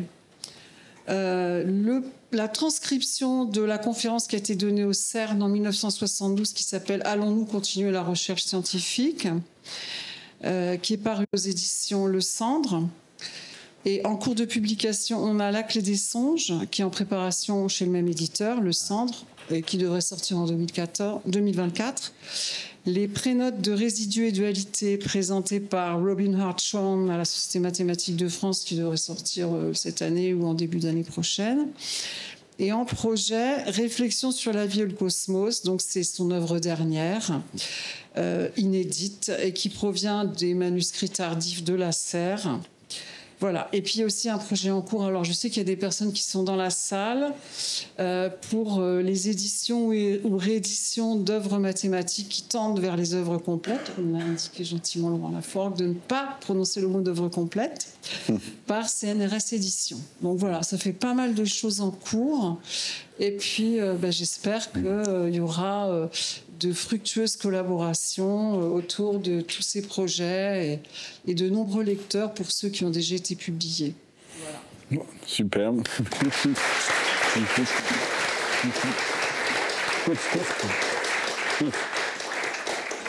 Intense activité éditoriale en vue, donc, avec, on l'espère, une animation aussi intense que lors de la présentation de Récoltes et Semailles en février 2022. Pour ceux qui y étaient, vous comprenez à quoi je fais référence. Alors, alors passons aux questions. En fait, je me rends compte qu'on aurait peut-être dû laisser chacun poser sa question oralement parce que les questions finalement sont assez courtes et d'un autre côté, c'est pas toujours facile à lire. Bon, les petits papiers. Alors, je vais essayer de dire ce que j'ai, puis en fonction du temps, chacun verra rapidement une question ici ou bien ensuite de s'approcher des intervenants pendant le cocktail. Il est 8h moins 14. La salle, l'amphi Hermite doit fermer à 20h, environ 20h0, entre 20h00 et 20h01 à peu près. Donc, on va essayer de s'y tenir. Alors, il y a une question que j'arrive à lire, ça c'est très bien écrit, bravo, je parle juste de la lisibilité. Quelle place pour les topos en physique ? Bon, voilà une première question. Donc, je vous laisse réfléchir. Est-ce que vous aimeriez répondre à cette question ou pas ? Il y a des questions techniques sur les limites, enfin limites pas au sens mathématique, mais les limites des topos classifiants dans l'exploration de théorèmes mathématiques. Et la question est précisée en parlant de morphogenèse, c'est-à-dire topos et morphogenèse, si vous voulez. Bon, une question alors là qui est technique sur univers de Grothendieck et topos, parce que la notion d'univers de Grothendieck, c'est une notion un peu technique. Bon, voilà. Alors, la théorie des topos est-elle tributaire de l'univers de Grothendieck? Donc, c'est les questions de taille, le genre de questions qu'en général on aime bien éviter. Bon, mais voilà. Alors, oui. Je lis ici que Grothendieck, au dernier moment de sa vie, a abandonné les mathématiques. Ça, je ne sais pas. Hein. Bon, cette discipline de la théorie de la connaissance est alors, attendez, j'arrive pas tout à lire. Civilisation humaine, décivilisation. Bon, alors, voilà, je donne les mots-clés, puis vous voyez ce que c'est. Bon. Alors, est-ce que la vision touche finalement à l'invisible et la question du réel? Vision, rêve, fécondité. Qu'en est-il donc de la dimension en quelque sorte féminine des mathématiques? Je vois qu'il est aussi question d'angoisse, l'enterrement, et qu'en pensez-vous? Ah, c'est Nathalie, où est-elle? Nathalie Charot. Ah, voilà. Donc,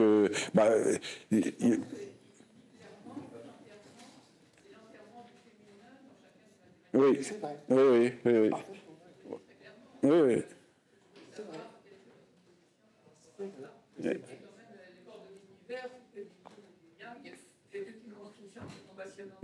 C'est très vrai. Voilà. Ok. Alors, je pense que la question a été entendue par nous. Je pense pas que, comme il y a une captation, on filme, je pense pas que la question a été captée, mais au niveau de l'enregistrement. Mais enfin, il y sera peut-être répondu dans les 10 minutes ou dans l'heure qui suit. Voilà, il y a une question aussi sur Grothendieck et les probabilités. Et bon, j'ai à peu près fait le tour des papiers que j'ai là. Est-ce que parmi toutes ces questions, il y a des choses auxquelles... Oui. La première. Sur la physique. Ça marche, ça? Oui. Non. Oui, ça marche, d'accord. Oui, alors effectivement, c'est une question extrêmement intéressante. Pour la raison suivante, c'est que on peut, comme j'avais essayé de l'expliquer, voir, si vous voulez, du fait que dans un topos, on peut mettre l'espace dans les coulisses. On peut voir le topos comme l'incarnation d'un aléa. D'accord? C'est-à-dire que sur la scène, il va se produire ce qui se produit d'habitude en théorie des ensembles. Mais il y a un paramètre qui est caché d'une certaine manière, qui provient du point où on est, et qui fait qu'il introduit par sa seule existence un aléa, que j'appellerais, si vous voulez, l'aléa du topos, d'accord? Qui, bien sûr, va dépendre de quel topos vous regardez. Bon. Or, dans le quantique, il y a une situation exactement semblable à celle-là, et pour mieux vous la décrire, pour que ça vous reste en tête, il y a des ingénieurs suisses qui ont fabriqué un petit app qu'on peut mettre sur son iPhone, et qui est un générateur de nombres aléatoires, qui est absolument inviolable. Pourquoi il est inviolable? Parce qu'il est basé sur le fait qu'un photon va aller toucher une cellule photoélectrique ou pas, plusieurs, et que ça, c'est absolument non reproductible à cause du principe d'incertitude de Heisenberg. Donc le quantique produit à chaque instant, à chaque moment, si vous voulez, un aléa qui est absolument incontrôlable, qui s'appelle l'aléa du quantique. On a d'ailleurs écrit un livre avec mon professeur Jacques Dixmier et puis ma femme qui s'appelle, si vous voulez, dans lequel on a un énoncé très très fort qui est que l'aléa du quantique est le tic-tac de l'horloge divine. C'est-à-dire que cet aléa, c'est ça qui est à l'origine du passage du temps. D'accord? Alors, ces deux aléas ne sont pas les mêmes et pour le moment, si vous voulez, donc l'aléa du quantique qui correspond à ce qu'on appelle la géométrie non commutative, alors que les topos, si vous voulez, ils incarnent ce dont je parlais tout à l'heure, c'est-à-dire un aléa qui est plus de nature combinatoire. Pour le moment, les essais qui ont été faits pour relier les deux sont totalement non convaincants, mais il est clair que ça devrait être fait, que c'est très difficile et qu'il ne faut pas se laisser impressionner par, si vous voulez, les essais qui ont été faits et qui ne sont pas du tout convaincants. Mais c'est un problème extrêmement intéressant. Donc c'est une question très, très intéressante. Si vous voulez, il y a une différence entre les deux. C'est que dans le quantique ou dans la géométrie non commutative, on est à la place réelle. C'est-à-dire qu'on travaille avec les nombres complexes, alors que dans les topos, on est indépendant de quel coefficient on va prendre. Donc il y a une différence qui est quand même fondamentale au départ. Mais c'est tout. Je peux peut-être rebondir là-dessus, toujours en restant sur le thème des possibles relations entre topos et physique. En fait, en physique, un rôle essentiel est joué par les dualités. Les dualités entre différents formalismes qu'on peut utiliser pour décrire en fait, le monde physique. Si on croit en tout cas à l'existence d'une réalité dans une certaine mesure. Et donc, en fait, les topos donnent lieu à une théorie générale des relations entre différentes théories mathématiques. Parce que on a parlé de la notion de topos classifiant, donc il peut s'avérer que des théories différentes aient le même topos classifiant, et ça veut dire qu'ils décrivent dans des langages différents les mêmes structures. Et dans une telle situation, c'est naturel d'utiliser le topos classifiant commun comme un pont pour faire des transferts entre ces différents formalismes. Et donc, je pense qu'une piste très intéressante d'application, c'est l'étude des dualités en physique du point de vue des topos. Un autre thème qui me semble très intéressant à approfondir, c'est le thème des paradoxes qui sont liés en fait aux fondements classiques des mathématiques sur lesquels la plupart de la physique repose. En fait, la physique, jusqu'à présent, a surtout utilisé les mathématiques classiques, donc fondées sur la théorie des ensembles, qui en particulier ont une logique assez pauvre, une logique... Alain l'a souligné beaucoup dans sa première intervention, une logique qui est binaire et où, par exemple, il y a une loi comme le tiers exclu qui, du point de vue physique, ne fait vraiment pas de sens. Parce que si on croit au fait que les particules aient toujours quelques liens entre elles, même si elles peuvent se trouver très très lointaines l'une de l'autre, et ça c'est un phénomène central de la mécanique quantique, on s'aperçoit que couper en deux un domaine entre ce qui se trouve à l'intérieur d'un sous-ensemble et ce qui est en dehors, honnêtement c'est une opération qui, d'un point de vue physique, ça ne fait pas de sens. Voilà. Dans les topos, en effet, ça ne fait pas de sens non plus, en général. Et parce que les topos, comme il a été souligné par Alain, ont une logique qui, en général, est une logique constructive. Donc, il vous oblige, en quelque sorte, si vous voulez que vos mathématiques soient universellement valides dans tous les topos, à utiliser le raisonnement constructif. Et je pense qu'en utilisant des logiques constructives qui ne sont pas les logiques classiques, on pourrait arriver à faire une place à des nouveaux formalismes utiles en physique.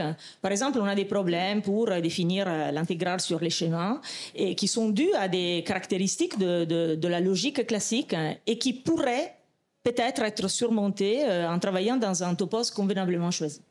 Mais je m'arrête. Je dis juste un mot de plus. Si vous voulez réfléchir dans ce sens-là, il y a une réflexion très intéressante. Quand Cantor définit un ensemble, il insiste sur le fait que les éléments doivent être distincts les uns des autres.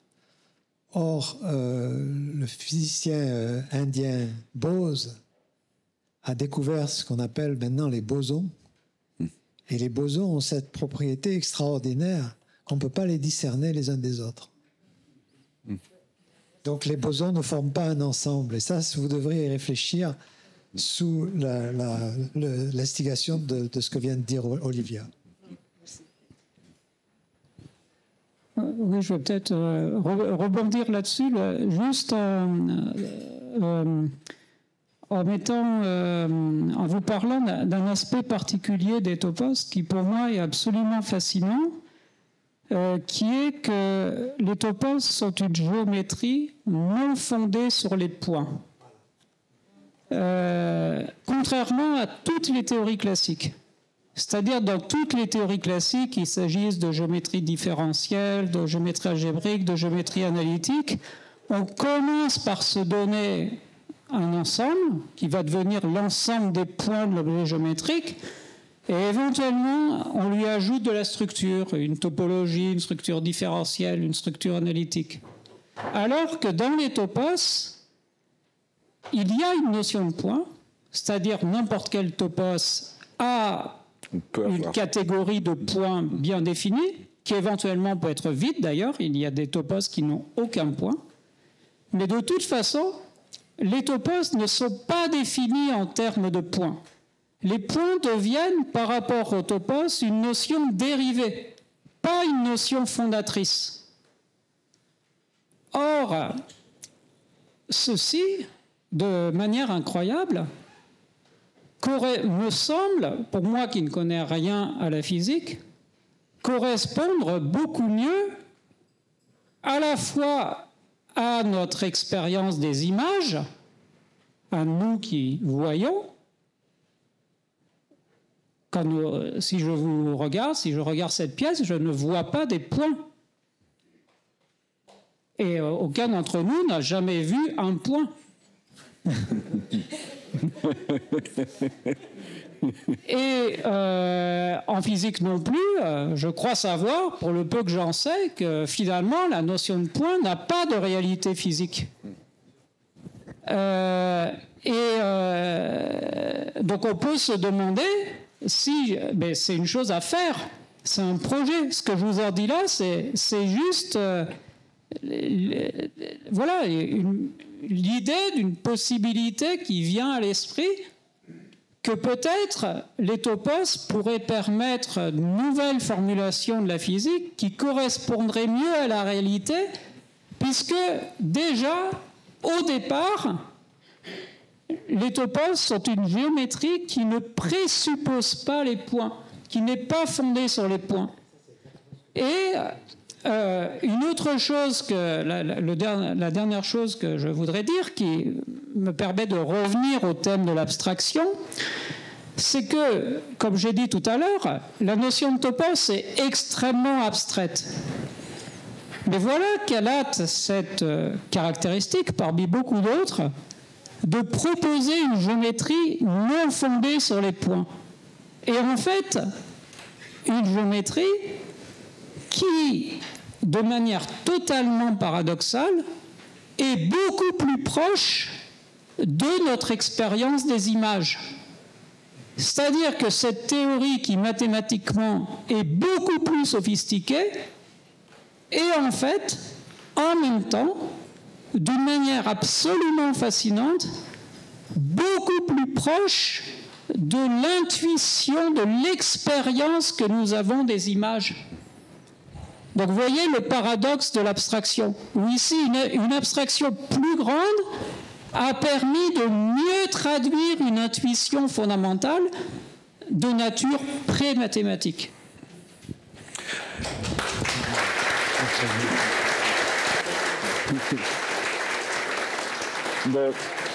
Écoutez, je propose que ce soit sur ce point fondamental que nous clôturions cette première partie de la rencontre et avec les remerciements qui ont été écrits ici mais qu'on peut lire. Remerciements à l'Institut Henri Poincaré, remerciements à Matteo Carmona qui s'est adressé à nous en vidéo, à Alain Cohn, Stéphane Dugafson, Johanna Grothendieck, Laurent Laforgue, à Solange Ainsi qui est tout en haut et qui nous a beaucoup aidé pour l'organisation, ainsi que Léo Bartoli et Elio Pivet, à Guttuno qui est en régie derrière, c'est-à-dire Quentin, Lazzarotto, Quentin, et puis le Bontadi, comment on dit, ton traiteur sicilien, voilà, je ne sais pas le dire, mais on va pouvoir le discuter, le déguster tout de suite.